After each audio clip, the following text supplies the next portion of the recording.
आपको लगता है यहां कोई साथ देने वाला है?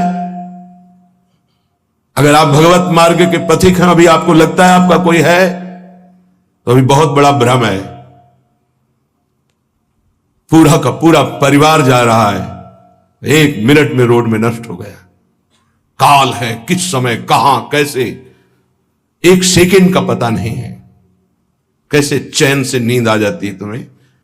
ये जो दुर्वासना के नाश की कृपा है, ये आपकी दिनचर्या है, ये सैकड़ों दुर्वासनाओं को भस्म कर देगी। तुमने खिलवाड़ समझ रखा है। चाहे गृहस्थ हो या विरक्त हो, तुम्हें जो दिनचर्या मिली है, ये दुर्वासनाओं का नाश करने के लिए श्री कृष्ण ने कृपा करके दी है गुरुजनों के द्वारा। इसको खिलवाड़ न समझो। प्रभु का प्रिय, गुरु का प्रिय वही होता है जो दिनचर्या में मिनट भर विलंब नहीं करता। ये गुरु कृपा है कि आपको डांट लगती है, आपको वचन सुनने को मिलते हैं, आप उसको स्वीकार कीजिए। ये मन की, ये दुर्वासना की वृत्ति को हटाइए। सुविधा भोगी बनने वाला कभी सच्चिदानंद का साक्षात्कार नहीं कर सकता। जानबूझ करके सुविधाओं का त्याग होता है, सुविधाओं में रहते हुए, और परमात्मा प्राप्ति की विकलता प्रकट की जाती है। समझ में नहीं आता। राग द्वेष की वृत्तियां, शरीर विलासिता की वृत्तियां, खाने पीने की वृत्तियां, सुख भोगने की वृत्तियां कितने दिन चलेंगी? मरना है, मरोगे। ये शरीर नाशवान, आज नहीं तो कल मरोगे। प्रार्थना मान लीजिए। तपलोक और महालोक, जनलोक में सब सिद्धजन निवास कर रहे हैं, जो सृष्टि में प्रकट होते हैं और सृष्टि के बाद लय होते हैं। उनको एक बात का दुख पाया गया संतों को, कि इस महान मानव देह में आकर के भी तुम भगवत प्राप्ति से वंचित हो। तुम्हें नींद कैसी ऐसी आ जाती है कि तुम्हारा भजन, तुम्हारी दिनचर्या, तुम्हारा साधन पथ रुक रहा है और तुम्हें चैन से सोना आ रहा है। तुम उपासक हो। ये जीवन हमारा प्रभु के लिए। अगर नहीं समझ पा रहे हो तो आखिरी बात समझ लो, कोई समझाने वाला तुम्हें नहीं है, कोई समझाने वाला नहीं। सिर्फ तुम्हें बर्बाद करने वाला मिल सकता है, समझा कर उठाने वाला हरि या हरि का पार्षद मिल सकता है, और नहीं मिल सकता। तुमसे मित्रता करके तुम्हारी वासनाओं को बढ़ाकर तुम्हारे चित्त को विक्षेप में भर देना, ये संसार के हर व्यक्ति वस्तु स्थान का प्रभाव है। तुम, तुम्हार सेवक असुरारी, 2 ही केवल बचा सकते हैं, भगवान और भगवान के भक्त। उनकी हर चेष्टा तुम्हारे चित्त को भगवदाकार बनाने के लिए है। कृष्ण कृपा का सीधा फल है साधु संग। हरिराम व्यास जी, गोस्वामी तुलसीदास जी, बड़े बड़े महापुरुष कहते हैं, कोई फर्क नहीं। कैसे मनुष्य शरीर को तुमने प्राप्त करके नाश करने की ठान ली है कि हम जो मन आएगा सो करेंगे। यहां बैठने मात्र से भगवत प्राप्ति है। क्यों? यहां खास बात, सीधा वृंदावन यमुना का पावन पुलिन, और कोई मिनट ऐसा नहीं जहां यहां भगवत चर्चा ना हो रही हो, भगवत गुणगान ना हो रहा हो, भगवत नाम कीर्तन ना हो रहा हो। नाम कीर्तन चलता है, वाणी कीर्तन चलता है, गुण कीर्तन चलता है। दूसरी बात, हमारी दृष्टि रहती है, हमारी प्रियजू की दृष्टि रहती है कि ये जन विराजमान है। एक दिनचर्या है, एक समय है। मां कृष्ण शर्वतीदम शुभलेन कृष्ण, हे कृष्ण मेरी इन दुर्वासनाओं को नष्ट कर दो। फिर प्रार्थना करता हूं सब उपासक उपासिकाओं से, गृहस्थ विरक्तों से, यदि आप हमारी श्री जी से जुड़े हैं तो आज्ञा पर ध्यान दीजिए। अगर आज्ञा पर ध्यान नहीं देते तो माया तुम पर ध्यान रख देगी, और उसके ध्यान रखने का मतलब है बैठे बैठे जलोगे, जैसे अंगार पर जला जाता है, ऐसे जलोगे। दुर्वासना तुम्हें जला देगी, तुम्हें पता नहीं है। जब अपनी जीवनी शक्ति प्रभु की तरफ लगती है तो हरि गुरु को शीतलता प्राप्त होती है, वो प्रसन्न होते हैं। जब अपनापन करके तुम्हारी जीवनी शक्ति व्यर्थ नष्ट होती है, तब जलन होती है उस अपनेपन के कारण कि तुम समझ नहीं पा रहे हो। ये आज का अभ्यास तुम्हारे लिए कल काल बन जाएगा। गलत अभ्यास तुम्हारे लिए कल ये प्रमाद बन जाएगा। प्रमाद ही मृत्यु है, शास्त्रों में वर्णन है। जो अप्रमादी है, प्रमाद रहित है, वही भगवत तत्व को, जो भगवत तत्व को प्राप्त कर लेता, वही निर्विकार स्थिति में परमानंद में डूबता है। माना हम लड़खड़ा रहे हैं लेकिन चल रहे हैं अपने रास्ते पे, रास्ता ही नहीं। उपासक को इस बात पर सदैव सावधान रहना पड़ेगा। अगर हम अपनी इच्छाओं का मर्दन नहीं कर सके, अपने गुरु की आज्ञा पर नहीं चल सके, अपने शास्त्र आज्ञा पर नहीं चल सके, तो मुझे लगता है कि आगे चल करके आपका जीवन बड़ा संकटपूर्ण रहेगा। संकटपूर्ण ये विकार आपको रौंद देंगे। इसीलिए विचलित होते हैं कि आप लोग इतने बलवान बने कि आक्रमण कब हो जाए, कहां किस वासना का, आप उससे लड़ना जाने। आपके अंदर युक्तियां होनी चाहिए। आप हमारे भगवत पार्षद हैं, श्री जी के जन हैं, आपके अंदर युक्ति होनी चाहिए। गुरु की प्रगट उपस्थिति में युक्तियों की, कलाओं की आपके अंदर वृत्तियां जानी चाहिए कि कभी किसी विकार का आक्रमण हो तो कैसे बचा जाता है, कैसे हमारे को इस माया पर विजय प्राप्त करना है, कैसे विषम परिस्थितियों में अपने चित्त को डूबने ना पाए बचाया जाए। यह संतों से सीखा जाता है। कैसी पार्थिव दृष्टि है कि शरीर सुख के लिए सोना, जागना, खाना, पीना, बस यही हम सुख मानते हैं। नहीं भाई, ये सुख तो बहुत जन्म भोग लिए। इस जन्म में एक नियत समय रखिए, एक अल्पाहार की सीमा रखिए, एक भोजन का समय रखिए, एक अपनी दिनचर्या का समय होना चाहिए। ये नहीं आज मनाया 2 बजे पा लिया, फिर मनाया 5 बजे पा लिया, मनाया 3 बजे से 8 बजे रात्रि तक सो रहे, 8 बजे से 4 बजे तक जग रहे। ऐसी दिनचर्या नहीं होती, कभी ऐसी नहीं। दिन बाई चांस कभी कोई सेवा में समय लग गया हो, बात अलग है, ऐसी दिनचर्या नहीं होती।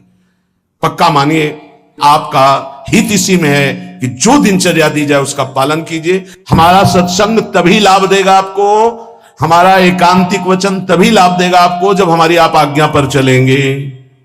जैसी दिनचर्या बना दी है, ये दिनचर्या जानते हो, बड़े बड़े सिद्ध महापुरुष इसी से हुए, दिनचर्या से। 1 मिनट का अंतराय कभी जीवन में नहीं पड़ने दिया अपनी दिनचर्या। वही परिपक्व अवस्था। 12 वर्ष एक दिनचर्या कर लीजिए, आप देखिए आपका क्या स्वभाव बनता है। यहां 20-20 वर्ष, 25-25 वर्ष व्यतीत हो जा रहे हैं, कोई दिव्यता नहीं आ रही। कारण क्या है? खो रहे हैं, जीवन को खो रहे हैं। बिल्कुल कई बार हम चिल्ला चिल्ला कर कहते हैं कि आप समझिए, ये जो दिनचर्या है ये भगवान का स्वरूप है। जो गुरु प्रदत्त दिनचर्या है वही तुम्हें ब्रह्मबोध कराएगी, वही भगवत प्रेम कराएगी। नहीं, ये वासना बहुत बलवान है। पता नहीं चलता कि हम निर्वासनिक हो गए कि वासना युक्त है। एक योगी जी आए थे महान, वो अभी गए हैं तप के लिए, वो जहां बर्फ के भगवान का स्वरूप, हाँ अमरनाथ शायद ऐसे हो गए। वो बोल रहे थे कि ये क्या है कि इतनी साधना पर भी वासना, क्या ये प्रारब्ध है? प्रारब्ध से वासना भोग उपस्थित कर सकती, क्रिया नहीं। क्रिया उपासक स्वयं छूट दे करके करता है। कोई भी भोग सामग्री प्रारब्ध से, विश्व की भोग सामग्री आ सकती है पूर्व प्रारब्ध से, लेकिन उसका संयोग आपके अविवेक और विवेक के ऊपर टिका हुआ है। अविवेकी हो तो संयोग करोगे, विवेकी हो तो बचा लो, नहीं तो प्रारब्ध भोगते भोगते पशुता आ जाएगी, दैवी संपत्ति नहीं आएगी। प्रारब्ध का आना हो सकता है, लेकिन प्रारब्ध हमको उस भोग में लिप्त कर दे, यह अज्ञान हो सकता है। ये प्रारब्ध नहीं है कि आप मनमानी आचरण करते रहें। आप मनमानी, कितना दुलार किया जाएगा, कब तक दुलार किया जाएगा? भगवान इतना दुलार करके मानव देह दिए, कहते भगवान कहां है? कैसी विचित्र भगवान की माया है। गोस्वामी श्री तुलसीदास जी महाराज कहते हैं, तू तो पछितई है मन में जी हाथ। अभी समय है, समय है। सबसे बड़ा पछतावा क्या?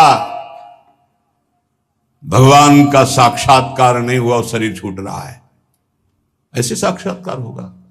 केवल भगवदाकार वृत्ति से भगवत साक्षात्कार होता है, उसी के लिए सारा प्रयास है। सबसे बड़ा डर क्या? प्रभु का नाम ना छूट जाए, सबसे बड़ा डर। जिसने इस बात को समझ लिया वो जीत गया। सबसे बड़ा पछतावा क्या? बिना प्रभु से मिले जा रहे हैं, यहां से मृत्युलेख से बिना भगवत साक्षात्कार किए जा रहे हैं, बड़ा पछतावा। सबसे बड़ी भयंकर डरावनी बात है कि प्रभु को भूल गए। का हनुमंत विपत्ति प्रभु सोई। ये 2 बातें कभी जीवन में चिंतन किया इनका? 1 सेकंड के लिए भगवत विस्मरण भी बर्दाश्त नहीं। सबसे बड़ी हानि, सबसे बड़ी विपत्ति, सबसे बड़ा भय भगवत विस्मरण हो जाना। और बड़ा पछतावा कि जा रहे हैं लेकिन प्रभु से आंख नहीं मिला पाए, जीवन व्यर्थ चला गया। सबसे बड़ा मन पछितई है अवसर बीते, दुर्लभ देह पाए हरिपद भज करम बचन अरु जीते। ए सुत बनितादि जान स्वार्थ रत ना करुणे सभी ते, अंत ही तो ही तजेंगे पामर तू न तजय बहिते।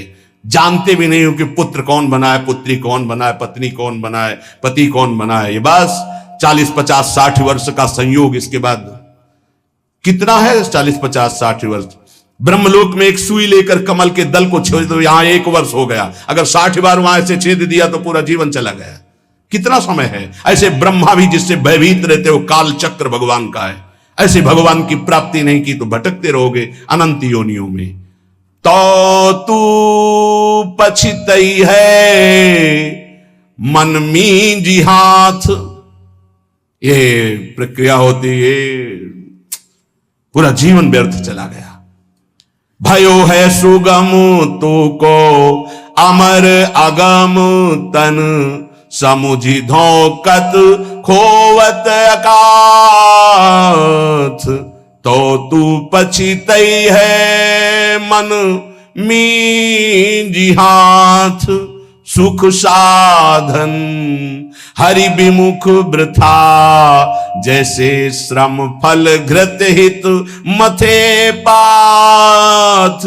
यह विचारी तजी कुपथ कुसंगति, चलि सुपंथ मिली भले साथ। तो तू पछितई है मन में जी हाथ। ऐ मन, तू पछताएगा बाद में, हाथ मसलेगा, तेरे कुछ कब्जे में नहीं आएगा, हाथ में नहीं आएगा। तुझे देवताओं को लिए भी दुर्लभ मानव देह मिली। भयो है सुगम तो को अमर अगम तन, अमर कहते देवताओं को, देवताओं से भी श्रेष्ठ तेरे को मानव देह मिली। समुझ धोकत खोवत अकाथ, और ये मानव देह मिली थी भगवत प्राप्ति के लिए। क्या समझ करके तूने भगवत विमुख जीवन व्यतीत करने का निश्चय कर लिया? क्या तुझे मिलेगा? कौन सा कार्य तेरा बन जाएगा? रोज आयु क्षीण हो रही है, लोग जन्मदिन मना रहे हैं, आज बर्थडे, तुम्हें पता नहीं 365 दिन मिट्टी में मिल गए। अगली श्वास है कि नहीं है कोई भरोसा नहीं। न नाम कीर्तन, न भजन, न भगवत चिंतन, और 1 वर्ष व्यतीत हो गए, न भगवत साक्षात्कार हुआ। तो हमें तो लगता है 1 वर्ष व्यतीत होने के बाद भगवान नाम कीर्तन करके, भगवत प्रार्थना करके रोना चाहिए कि नाथ 1 वर्ष गए, अगला वर्ष हमारा आपके दर्शन योग्य हो जाए, आपके चिंतन योग्य हो जाए। तू तनिक भी चिंता नहीं कर रहा, व्यर्थ क्यों अपने जीवन को बर्बाद कर रहा है? जहां नाम जप नहीं है, भगवत समर्पण कर्म नहीं है, आज्ञा का पालन नहीं है, तो खिलवाड़ आप अपने जीवन से स्वयं कर रहे हैं। सुख साधन ये बहुत बड़ा साप है। हमारी बात समझ में नहीं आएगी, लेकिन आपसे प्रार्थना करते हैं, जो साधक सुख सुविधा से भजन करना चाहता है वो भूल जाए कि वो भजन करेगा, भगवत प्राप्ति करेगा। दुख और असुविधा भगवत प्राप्ति के मार्ग पर ऊपर चढ़ाती है। सुख और सुविधाओं का भोक्ता कभी भजनानंदी नहीं हो सकता, कभी नहीं। हां, वृत्ति भगवदाकार हो गई, उसे सिंहासन में बैठा ला जा, महलों में रखा जा, कोई फर्क नहीं पड़ने वाला। महलों में रखो चाहे झोपड़ी में वास दो, एक स्थिति होती है। अगर भगवदाकार वृत्ति करनी है तो एक सीमा में अपने जीवन को बांध ले। इतना आहार, ऐसे शयन, ऐसे अपने जीवन को बांध। विश्व में किसी भोगों की कमी नहीं है। जब तक भगवदाकार वृत्ति न हो तब तक सुख सुविधाओं को नहीं। घूम शयन वलकल वसन, जैसे शास्त्रों में वर्णन आता। तो चलो वलकल वसन की जगह कौपीनवंता खलु भाग्यवंता, मार्किन की कौपीन, मार्किन नीचे वसंग ढकने के लिए, आहार के लिए अल्पाहार, रात दिन भजन, भूमि शयन, जमीन में आसन लगा, चटाई बिछी। 50 साधक ऐसे हैं, उनके कमरे में जाओ तो कुछ है ही नहीं, एक चटाई बिछी हुई बस, एक अचला लंगोटी टंगी बस, वो भी तो साधक है। आहार जो श्री जी के द्वारा प्रदान हुआ, आकाश वृत्ति से आता है। आकाश वृत्ति परम पवित्र निर्मल, जैसे आकाश का जल निर्मल होता है, ऐसे आकाश वृत्ति जो आ गया उसी से भरण पोषण हो रहा। याचना नहीं, संकेत नहीं, जो प्रारब्धवशात श्री जी की कृपा से आ गया उसको अपने उदर में डाला। राधा राधा राधा, हमारा लक्ष्य है मरना। जीवित मर जाए उलट आप में समा यह दिलगिरी। ये झांसे में मत पड़ो माया के, ये खा लो, ये पी लो, ये सो लो, ऐसा गद्दा, ऐसी कंबल, ऐसा स्वेटर, ये सुख सुविधाएं अभी नहीं, फिर बाद में जोई जोई प्यारो करे सोई मोई भावे। अभी जो आज्ञा है उसके अनुसार चलेंगे। क्या नहीं देने की चेष्टा की राका बाका जी को ठाकुर जी ने? नहीं चाहिए, आपका दिया हुआ भी नहीं चाहिए, आप चाहिए, सिर्फ आप चाहिए। चलो हमारी वैसी स्थिति नहीं है तो जितने से हमारे प्राणों का पोषण होता, शरीर निर्वाह होता, बस। कह रहे सुख साधन हरि विमुख, दो भाव। यदि हरि से विमुख हो तो सुख साधन तुम्हें जलाएंगे, चिंता शोक भय प्रदान करेंगे। दूसरा भाव, ये सुख साधन तुम्हें हरि से विमुख कर देंगे। सुख साधन हरि विमुख, दो भाव हैं इसके। अगर हरि विमुख हो, सुख साधन है, तो जलते रहोगे, चिंता भय शोक मृत्यु इससे बच नहीं पाओगे। और अगर सुख साधन के भोक्ता हो तो हरि विमुख हो जाओगे, भजन में रुचि नहीं रह जाएगी। ये जीवन जो मिला है सोने के लिए नहीं मिला है, प्रभु प्राप्ति के लिए मिला है। उचित निद्रा, उचित शयन। ये भेड़िए की तरह बच्चों को डराने वाले विकार होते हैं, भगवत मार्ग के पथिकों को नहीं। हां, हम स्वयं स्वीकार करते इसलिए घुटने टेक देते हैं। अगर स्वयं स्वीकार ना करे तो विश्व ब्रह्मांड में कोई विकार नहीं है कि तुम्हारे को गिरा सके। तुम हरि पार्षद हो, प्रियाजू के शरणागत हो। जब तुम स्वयं ललचा कर ये खिलौना चाहिए तो मेरी प्रियाजू कृपाल खेल ले जा। जब ऊब जाना तू बताना मेरे से। नहीं, भगवत पार्षद को कोई गिरा सके, सीम की चाप सके को तासु बड़ रखवार रमापति जासु। ऐसे खिलवाड़ समझते हो परमार्थ के पथिक हो करके? तुम्हें कोई गिरा सकता है, तुम गिरना चाहते हो इसलिए गिर सकते हो। अगर तुम गिरना ना चाहो तो कोई गिराने की सामर्थ्य नहीं रखता। साधन विषय सेवन जितना है, दोनों अलग अलग मार्ग है। विषय को साधन बना लो, साधन विषय ना बना लो, जीवन नष्ट हो जाएगा। नहीं समझ पा रहे, नहीं समझ पा रहे। गुरुजनों की रुचि देखी जाती है। क्या रुचि? मन मन की रुचि जाने नहीं विधि अनुसार। अनुमति तो सब ले रहे हैं, आज्ञा का पालन कौन कर रहे हैं? आज्ञा एक बार होती है, ऐसे चलो। फिर वो कृपाल होते हैं, अनुमति दे देते, चलो ऐसे चलो। क्या क्या तरीका क्या है? क्या आप अपने सुख सुविधा के द्वारा साधना के मार्ग पर चल सकते हो? खिलवाड़। आज्ञा पर जब चलना है तो परमार्थ का पथ प्रकाशित होना। इतना समझ लीजिए कि प्राण चाहे चले जाए, हम गुरु आज्ञा को उल्लंघन नहीं करेंगे। आप जीत गए। अगर आप ऐसा नहीं करेंगे तो आप परास्त हो जाएंगे। चाहे गृहस्थ मार्ग से परमार्थ में चले, चाहे विरक्त मार्ग से चले, दोनों के लिए वही भगवत प्राप्ति है, पर आज्ञा पालन। सुख साधन हरि विमुख, और हरि विमुख तो वृथा जैसे श्रम फल घृत हित मथे पाथ। पानी को चाहे जितना मथते रहो, कभी घी नहीं निकलने वाला। ऐसे ही सुख सुविधा में जो भजन करते हैं उसमें घी नहीं निकलने वाला, प्रेम रूपी पानी का मथना है। अगर सुख सुविधा से ही भगवत प्राप्ति होती तो रघुनाथ दास गोस्वामी के पिता और उनके भाई एक राजा महाराजा की तरह वैभव था। जब उनको स्कूल पढ़ने के लिए भेजा जाता था तो 4 साथ में अंग रक्षक और पालकी में बैठ के जाते थे, पूज्य श्री रघुनाथ दास गोस्वामी जी। लेकिन जब महाप्रभु चैतन्य देव के नाम कीर्तन को सुना तो हृदय व्याकुल हो गया कि जीवन का लाभ तो यही है। महाप्रभु ने अनुमति नहीं दी, नहीं तुम अभी पिता के घर में रहो। उनका भाग, अब भागे जगन्नाथपुरी गए। महाप्रभु के समय भूख प्यास सब सहते हुए पिता को जब पता चला कि वो नहीं आएंगे तो वैभव भेजने लगे। रसोईया सब सेवक, कोई सेवा स्वीकार नहीं की। और जगन्नाथ जी के गेट में खड़े होकर जो भिक्षुकों को मिलता वो पाते। ये हम प्रभु के लिए निकले हैं, प्रभु के लिए हम तड़पे, कभी रोए, कभी कुछ समझ में आवे कि भगवान के लिए, प्रियाजू के लिए आपके हृदय में कुछ है तब तो। नहीं तो हृदय जलता है कि कुछ मतलब नहीं प्रियालाल से, उनकी चाह ही नहीं है तुम्हारे अंदर।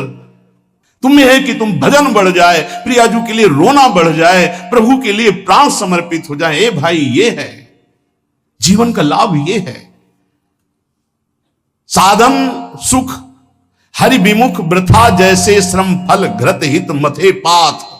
पानी मथरो जीवन भर तो एक बूंद घी नहीं निकलेगा। ऐसे सुख सुविधा का भोगी मानता है कि मैं साधन कर रहा हूं, जीवन में कभी प्रेम घृत या ब्रह्मबोध घी नहीं निकलने वाला। यह विचारी तजि कुपथ कुसंगति, चलि सुपंथ मिली भले साथ। ऐसा विचार करके ये सुख सुविधा का भोग करना कुपंथ का मार्ग है, ये कुसंगति है। मन हमारा जिसमें राजी हो जाएगा तो हमें ठीक नहीं, हमें राजी नहीं करना। ये जब राजी नहीं होगा भोगों में, तब प्रभु की तरफ बढ़ेगा, तब ये चिल्ला चिल्ला कर रोएगा, नाथ अब स्वीकार कर लो, मेरा कोई नहीं, मैं कुछ भी नहीं, अब स्वीकार कर लो प्रभु। हारे को हरि नाम, अपबल तपबल और बाहुबल, चौथो बल है दाम। जब सब जगह से हट जाता है तब हारे को हरि नाम। हार गए हम, पर यहां सुख सुविधा का भोग सोचते हैं कि इससे भगवत प्राप्ति हो जाएगी। यह विचारी तजी कुपथ कुसंगति, बलिहारी है उनको। अर्थ का बल होता है बैंक बैलेंस का, भगवान का भरोसा नहीं रहता, बैंक बैलेंस का भरोसा रहता है। भगवान का भरोसा नहीं रहता, परिवार का भरोसा रहता है। भगवान का भरोसा नहीं रहता, अपनी बुद्धिमानी का भरोसा होता है। ये सब भरोसे आश्रय जब छूट जाते तब भगवान का आश्रय होता है।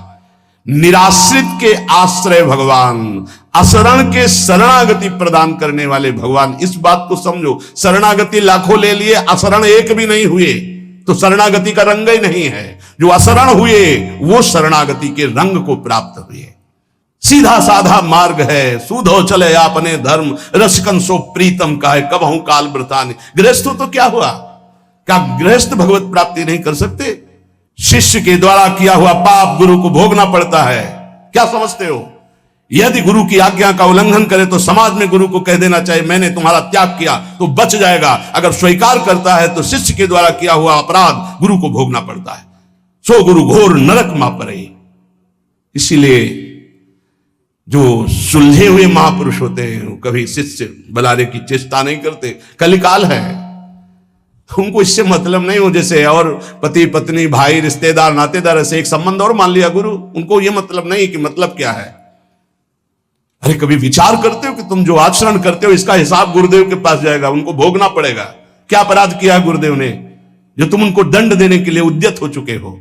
यह विचारी तज कुपथ कुसंगति, चल सुपंथ मिली भले साथ। भले कौन है? राधा वल्लभ भजत भज भली भली सब होए।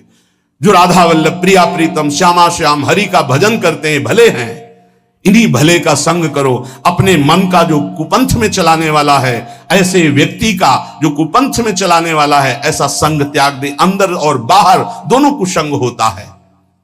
यह विचारी तज कुपथ कुसंगति, चल सुपंथ मिली भले साथ। नहीं तो तू पछतई है मनु मींज हाथ, बाद में तुझे पछताना पड़ेगा। संसारी पुरुष का लक्षण है वो शरीर संबंधी भोग, शरीर संबंधी रिश्ते नाते, इन्हीं के चिंतन और विलास में अपना समय नष्ट करता है। उपासक का लक्षण है एक क्षण भी भगवदाकार वृत्ति से हटकर संसार का चिंतन न होने देना। संसार की तो बात जाने दो, अन्य साधनों में भी रति न होना। अपने आराध्य देव संबंधी उपासना के जो अंग हैं, नाम जप, नाम कीर्तन, वाणी गायन, वाणी श्रवण, श्रीअंग सेवा, समाज की भगवत भाव से सेवा, लीला चिंतन, ये हमारी उपासना का स्वरूप है। इसी से हमें भाव देह की प्राप्ति होती है। जब अभ्यास के द्वारा इन भक्ति के प्रेम लक्षणा, भक्ति का जो विशेष स्वरूप है उज्जवल प्रेम रस, तो इसी से प्राप्त होता है। जो उपासक अन्य साधनाओं की तरफ वृत्ति ले जाता है, राई के सम चलत ही होत और की ओर। थोड़ा राई बहुत छोटा दाना होता है, अगर थोड़ा भी साधन में मिलावट हो जाए तो उपासना के उपास्य देव के रस में बाधा खड़ी हो जाएगी। ये उपासक बहुत ध्यान से समझ ले। अपनी उपासना जो गुरुदेव के द्वारा प्राप्त हुई है, राई भर भी यदि कोई मिलावट हो गई तो उपासना बाधित हो जाएगी। अब यामे मिलौनी मिले न कछु, जब खेलत रास सदा बन में। यदि वृंदावन का आश्रय है, वास है, उपासना है, तो यामे मिलौनी मिले न कछु, इसमें मिलौनी नहीं मिलनी चाहिए। अन्य कोई साधन पथ का अनुसरण करना अपने उपास्य देव से विमुख हो जाना है। बहुत प्रकार का संग सत्संग नहीं होता, इष्टाकार वृत्ति हो जाए उसे सत्संग कहते हैं। तो इष्ट मिले और मन मिले, मिले भजन रस रीति, तहां निशंक है मिलिए तासों की जय प्रीति। यदि इष्ट नहीं मिल रहा और मन का तात्पर्य है यदि वो चरित्रहीन है, मनमानी आचरण करता है, तो इष्ट गुरु से विमुख है। हमारा मन नहीं मिलना चाहिए, ऐसे जनों से नहीं मिलना चाहिए। यद्यपि परम स्नेही, चाहे वो कितना प्रिय संबंधी, रिश्तेदार, नातेदार, मित्र कोई भी हो, जाके प्रिय न राम वैदेही तजिए ताहि कोटि बैरिशम, लाखों बार सुना है, पर क्या आचरण में है? हमारे हृदय में ये बात बैठ जानी चाहिए कि जरा सा कुसंग हमारी उपासना के रंग में बाधा पहुंचा देगा। एक ड्रम दूध हो और एक खटाई की फांक छोड़ दो, सब फट जाएगा। उपासना दुग्ध जैसी निर्मल, पौष्टिक, स्वादिष्ट, पवित्र, स्वरूप बोध कराने वाली, जरा सा कुसंग हो जाए फट जाएगी। उपासना की वृत्ति हट जाएगी, जो भाव का स्वरूप बन रहा था फट जाएगा। जैसे एक खटाई की फांक पड़ते ही एक ड्रम दूध पूरा फट जाएगा। ऐसे कपट व्यवहार करने वाले, ऐसे भगवत विमुख आचरण करने वाले कुसंगी जनों को मन कभी नहीं देना चाहिए। अगर हम मन देंगे तो हमारा मन उपासना से हट जाएगा। साधना की बड़ी सूक्ष्म वृत्ति होती है, कभी कभी मन प्रभु में नहीं लगता, तो उपासक को उबने की जरूरत नहीं है, धैर्य की जरूरत है उस समय कि उसका मन किसी विषय में विषयाकार ना होने लगे। किसी व्यक्ति के संग की लालसा हो जाए कि अब भजन में मन नहीं लगता, चलो उसके पास बैठते हैं, तो वो गुण दोष से युक्त अंतःकरण वाला गुण दोष का वर्णन करके हमारे हृदय में राग द्वेष की वृत्ति को पुष्ट करेगा। कोई रागात्मक बात करेगा या द्वेषात्मक बात करेगा। इसलिए गाहन दूजी चाल, अगर हमारा भजन नहीं हो रहा तो हमको शांत गंभीर रहना है। कोई ऐसा कुसंग न हो जाए वृत्ति का, व्यक्ति का, कि ये भजन ना होने की वृत्ति लंबी खिंच जाए। अगर आप गंभीर रहे, धैर्यवान रहे, तो भजन चल पड़ेगा। कभी थोड़ा भजन होता है, कभी बहुत भजन में मन लगता है, पर धैर्य नहीं छोड़ना चाहिए। दूसरी बात स्वीकार नहीं करनी चाहिए उपासक को। कोई ऐसा नहीं है जो हमारी वृत्ति को बदल सके।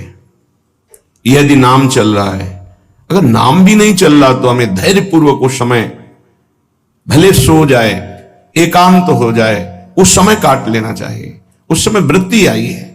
और चतुर उपासक तो जबरदस्ती वाणी गायन शुरू कर दिया, सत्संग शुरू कर दिया, जिससे हमारा चिंतन बदल जाए।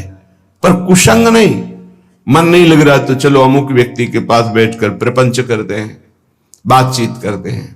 वो राग द्वेष की वृत्ति भर देगा। बिल्कुल हटना चाहिए उपासक को।